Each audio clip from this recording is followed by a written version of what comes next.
Hey everybody, welcome to Free Time. I'm Jerry Williams, also known as Greater Sapien. Now, I am a fan of a number of shows and film series, but I can honestly say there has been no show I've been more in anticipation of returning than Severance on Apple TV Plus. It has been 3 years since season one, but season two is here and I'm going to talk about it. I'll recap the episode, give my thoughts on the characters, and speculate on things I don't know like a flat earther. We're going to go right into it. So I hope you're up to speed on season one. I will try to give some backstory as I go along, but you really should just go watch the first season. Consider yourself warned that there will be spoilers for the entire series up to and including this episode I'm discussing right now, which is Severance Season 2, Episode 1, Hello, Miss Cobel. Now, after the season one recap, we open on a black screen with the final words of the main characters of season one, Mark, Helly, and Irving. They had all awakened in their innie personas in the outside world and had encounters that blew their minds. We hear the last words before they were switched back off. We then follow Mark, played by Adam Scott, as he wakes up back in Lumen and immediately starts running the rat maze that is the severed floor of Lumen Industries. It's a great running sequence, and I like the fact that the character is running with such intention. He is going somewhere. His eyes lead around corners. They didn't just stick him on a treadmill and CGI walls around him like the Flash on the CW. He runs to the wellness center only to find it empty, like IRS is coming, let's pull up stakes empty. When he was in the outside world, Mark found out that Miss Casey from the wellness office was the wife of his outside self, who was thought to be dead. Finding the room empty, Mark heads back to Macrodata Refinement, his workspace, only to find 3 other workers there and not his friends. He learns from Milchick and the new coworkers that 5 months has passed. He and his friends made a big impact on the outside world, and only he has chosen to return. Milchick says Mark's Audi begged to return. Now, how much of this can be believed? Who knows? Milchick spins an obvious lie about the Patricia Arquette character, Miss Cobel, so who knows how much of what Milchick says is true. His new coworkers seem to know a little about his venture out, so some part of Milchick's story has some ring of truth to it. We learn a little bit more about Lumen's reach with these new coworkers. Because they are severed, they have no idea where they're from, but 2 of them seem to have been from an office that had more funds than the office we know of right now. They say the perpetuity wing in their office had animatronic figures that moved and have choreography, unlike the current one, which just has statues. And let's see, another says that one of the offices he was at was so poor it had brooms with plates for faces instead of statues. It's such a weird world that they built for this show. Now, Milchick has taken Cobel's position, and Milchick's spot seems to have been filled by a precocious child named Miss Wong. They have an actress who's like 18 but looks 14, so who knows how old the character is supposed to be. With this show, it could be 12.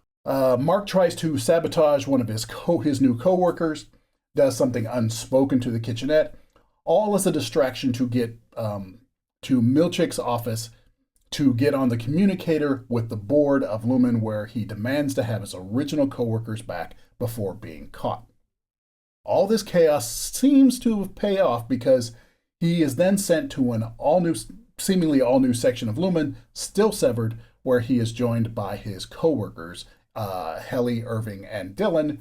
Dylan, who had remained behind to run the controls that set them loose last season. All of them seem to be in the exact same mental place we saw them last, meaning they had not woken up as their severed personas since then.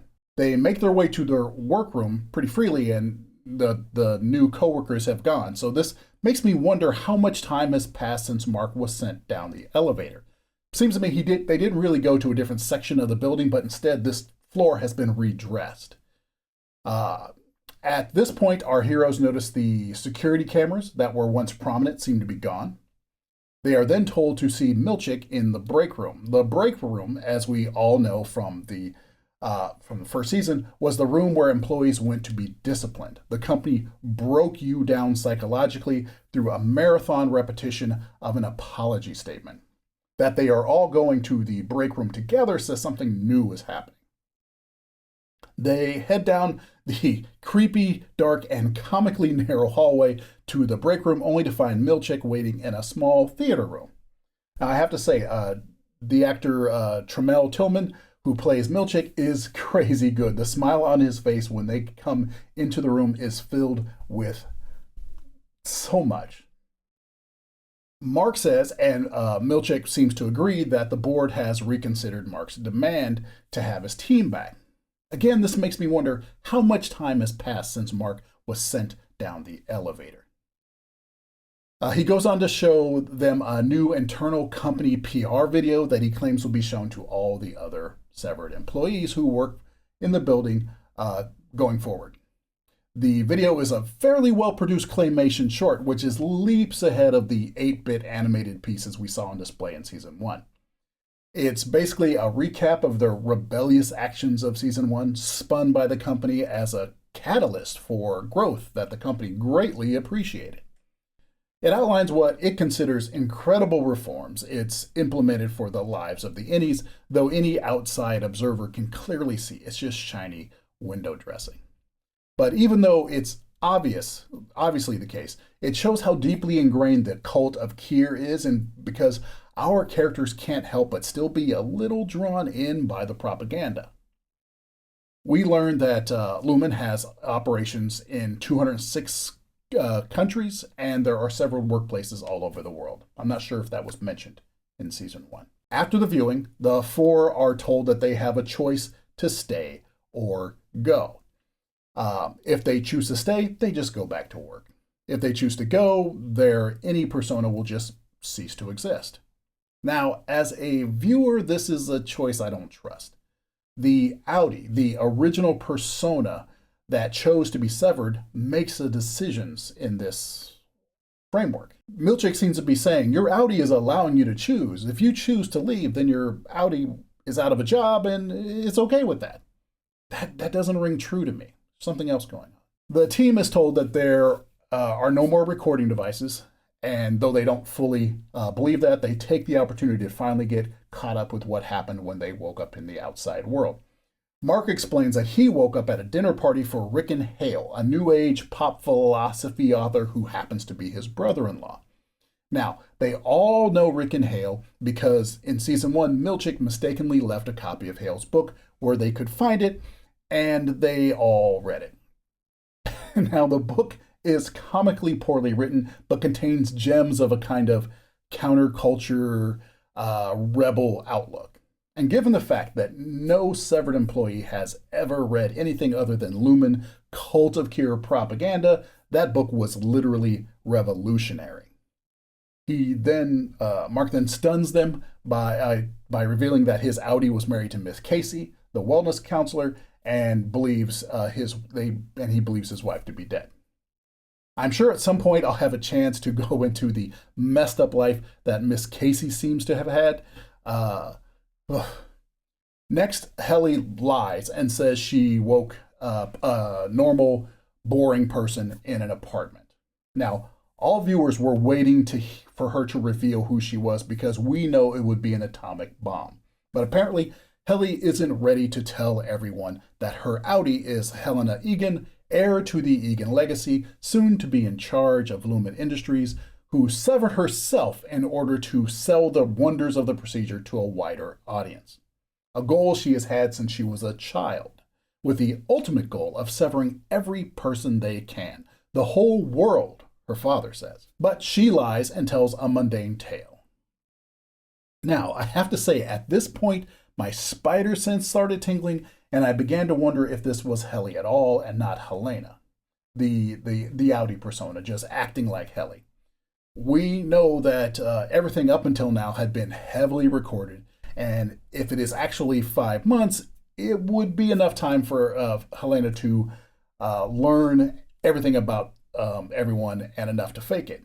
It works either way, character-wise. Helena protecting her identity, or Helly not being prepared to reveal uh, and deal with the revelation.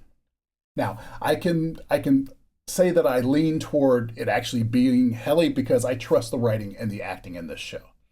I think things are done deliberately. Helly seemed to be making up the story on the fly, which she would if she had just woken up from where we saw her last.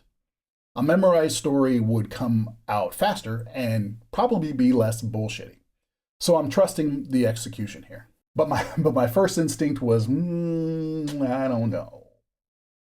Irving can't bring himself to tell the group what he did and instead goes off on his own, and Dylan pursues him. We then cut to Mark and Helly walking the halls, and Mark tells Helly that he needs to get Miss Casey out. After all, he's his wife, even though he reassures Helly there had been nothing between them when she was around. During this scene, Helly is still saying things that could be interpreted as her being the outie faking it, until Mark says that he and his outie are essentially the same person, and Helly absolutely rebuffs him there. They and their outies are definitely not the same, she insists. She says that they don't owe them shit, which takes Mark aback because, according to her story, her outie was just a regular schlub in a big t-shirt. The disdain she shows is a bit extra. However, Helly's disgusted by the reality of who her outie is, and it's bleeding through. But she agrees to help Mark get Miss Casey out, even though it's at odds with her affection for him. That means the two of them are staying at Lumen. Meanwhile, Dylan is going after Irving, who is determined to seemingly leave the severed floor. He explains to Dylan how he didn't execute the plan. He didn't go for help. He went and found Bert G., his severed friend he had fallen for, played by Christopher Walken. He learned that Bert had a partner in real life and was heartbroken. He just wants the pain to stop. And in his mind, maybe by retiring himself, he would somehow be with Bert's retired Innie persona. This brings to mind the idea that whenever a severed employee goes into that elevator, they don't know if they will ever be back. They are potentially dying each time they go in there. Which takes me back to something earlier in the episode where a couple times we see Mark go in and out of the elevator. And unlike sequences in season 1 where the transition was fairly smooth, a small flutter of the eyes and some unsteadiness, the transitions here are increasingly stressful, especially the last one, where I think Mark was truly afraid he was dying. The doors closing were like someone pushing him down an elevator shaft, and his transition was a violent panic. It's all so messed up. So back to Irving. He tells Dylan that his outie was painting countless pictures of a dark hallway, but not the one to the break room, but a hallway that Irving isn't aware of. But doesn't get a chance to go any further and tell him how he was able to find Bert G. Irving's outie seems to have been investigating Lumen a great deal and had found out where a number of severed employees lived. It seems that Irving's outie was as much a rebel against Lumen on the outside as any Irving had been a believer on the inside. It's a great scene for these two as Dylan briefly lets down his shield of sarcasm he always wields and shows he really cares about Irving, even if he managed to be self-centered in his delivery. Irving is genuinely touched and seems to realize that he's affected others in a way that he was unaware of until then. But Dylan is drawn away by Miss Wong, leaving Irving's fate unknown. Dylan is taken to Milchick's office where we get a brief funny scene of Milchick being really focused on the unimportant fact that his screensaver on his computer still says, "Hello, Miss Cobel." Milchick takes Dylan to a secret room and shows him the blueprints for a new section being built where outie families can come and visit innies. He says Dylan gets to know about it because his outie is married, but he's not to let the others know about it. Milchick obviously is aware of Dylan's psych profile and knows how Dylan takes tremendous pride in earning exclusive perks, so he's dangling this insane perk in front of him in order to put a wedge between Dylan and the team. It's not a dumb plan. We then cut back to the MDR workroom where Helly and Mark silently acknowledge that they're on the same page. Dylan arrives, as does Irving shortly thereafter. To signal that we've got the entire band back together, we get a needle drop and a 360 pan around the cubicles, Aaron Sorkin, Joss Whedon style. Everyone clearly seen and making eye contact. A clear showing of how far this team has come from where it began in season 1, and even how different they are from the new coworkers Mark had earlier in the episode. That team, just like this one in season 1, kept the walls of their cubicles up, only lowering them for conversation or emphasis. This team really likes each other, cares for each other, and actually wants to see and be seen by each other. So they keep the walls down. Excellent visual storytelling here. Lastly, we see Mark refining more data, and maybe I'm wrong, but unlike the scary numbers that were often talked about, Mark seems to be pleased by the numbers he's finding. Maybe I'm reading too much into it, but it seems more than, hey, I'm glad to be working with my team again. But more, these are the nice numbers briefly mentioned in season 1. As he adds the numbers to a bin, the view of his screen changes to the view of another screen with the same information presented on it. As a view of this new screen pans back, we see a video of Miss Casey, though her appearance is different. Superficially, her hairstyle has changed, but she's holding herself differently on camera. Her chin is down, her eyes more defiant. A clear indication that we are not looking at the Miss Casey persona. On that screen are a bunch of biometric stats, not seen on Mark's screen, but it's given the same project name of Cold Harbor as the file data that Mark is refining. End of episode. This is a great start to the second season, leaving us with many more questions to be answered. Whew, I really enjoyed it. Okay, that's it for Severed Season 2, Episode 1. I welcome your takes, insights, and theories in the comment section, so please feel free. See you next week. Peace.